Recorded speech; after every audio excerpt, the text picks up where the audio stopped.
मी भाजपचे राष्ट्रीय नेता असताना धस माझ्यावर थेट आरोप करतात. फडणवीस आणि बावनकुळेंनी सुरेश धसांना समज द्यावी, पंकजा मुंडेंचं वक्तव्य. धनंजय मुंडेंचं पद जाईपर्यंत पंकजा मुंडे एकही शब्द बोलल्या नाहीत. पंकजा मुंडेंच्या टीकेला सुरेश धसांचं उत्तर. तर राष्ट्रीय नेतृत्वाकडे पंकजा मुंडेंची लेखी तक्रार करणार धसांची माहिती. 4 ते 5 महिने गप्प होते, पण धसांनी आता समज द्यावी अशी पक्षश्रेष्ठींना विनंती केली. पंकजा मुंडेंचं सुरेश धस यांच्याबाबतचं वक्तव्य. निवडणुकीत प्रचार केला नाही हा धसांचा आरोप चुकीचा. धस हे 75,000 मतांनी निवडून आले आणि उलट मला लोकसभेला माझी लीड अर्ध्यापेक्षा कमी झाली म्हणून मी आरोप नाही केला. सुरेश धस यांना पंकजा मुंडेंचं प्रत्युत्तर. भाजपमध्ये आमदार एकमेकांविरोधात भिडत आहेत, तर आणखी 4 वर्ष भाजपात काय होईल ते सांगता येत नाही. रोहित पवारांचा भाजपवर हल्लाबोल. पंकजाताई या ठिकाणी येणार होत्या. आमचं त्यांच्याशी बोलणं झालं होतं. त्यावेळी गुंडांनी काही केलं असतं तर गावावर आलं असतं, त्यामुळे तेव्हा इथे येऊ नका असं ताईंना सांगितलेलं. धनंजय देशमुखांची प्रतिक्रिया. सहआरोपी करण्याच्या विधानावरून सुरेश धस यांचा अजय मुंडेंवर पलटवार. संतोष देशमुख हत्या प्रकरणावरून लक्ष हटवण्यासाठी प्रयत्न सुरू. धसांचं वक्तव्य. तर खोक्या भोसलेच्या प्रकरणामध्ये सुरेश धस यांना सहआरोपी करण्याची अजय मुंडेंची मागणी. फरार कृष्ण आंधळेला नाशिकमध्ये बघितल्याचा स्थानिकांचा दावा. गंगाखेड रोड परिसरातील दत्त मंदिर चौकात आंधळेला बघितल्याचा दावा. सीसीटीव्ही व्हिडिओही समोर. पोलिसांकडून आता तपास सुरू.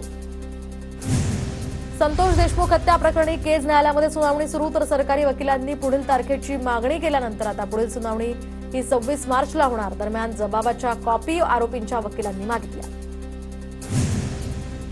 बीड प्रकरणातील आरोपी वाल्मिक कराडनं वकील बदलले. कोल्हापुरातील वकील विकास खाडे हे कराडची आता केस पाहणार.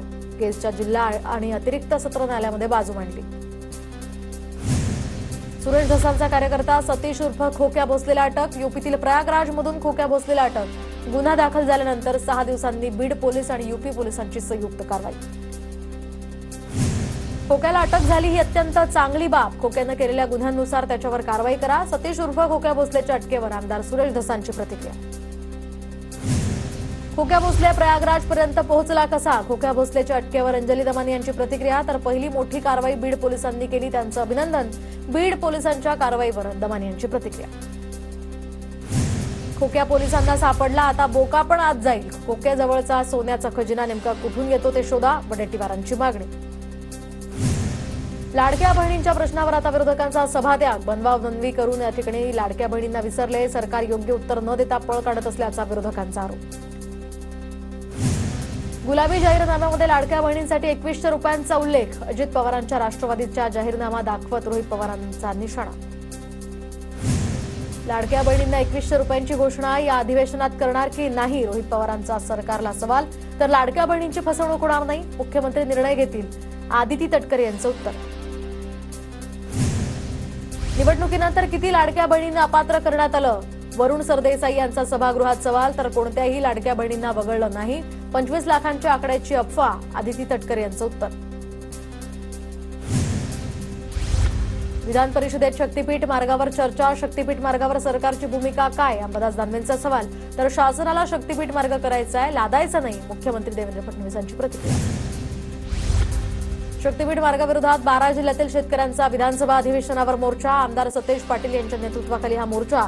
स्वाभिमानी शेतकरी संघटनेसह सर्व पक्षांचा मोर्चाला पाठिंबा. अंबादास दानवेंनी TV9 मराठीची क्लिप ऐकवली. तर नको असेल तर शक्तीपीठ महामार्ग होणार नाही, हे शिंदेंचं वक्तव्य अंबादास दानवेंनी ऐकवलं.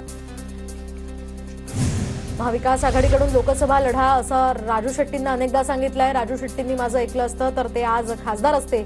जयंत पाटलांचा राजू शेट्टींना टोला.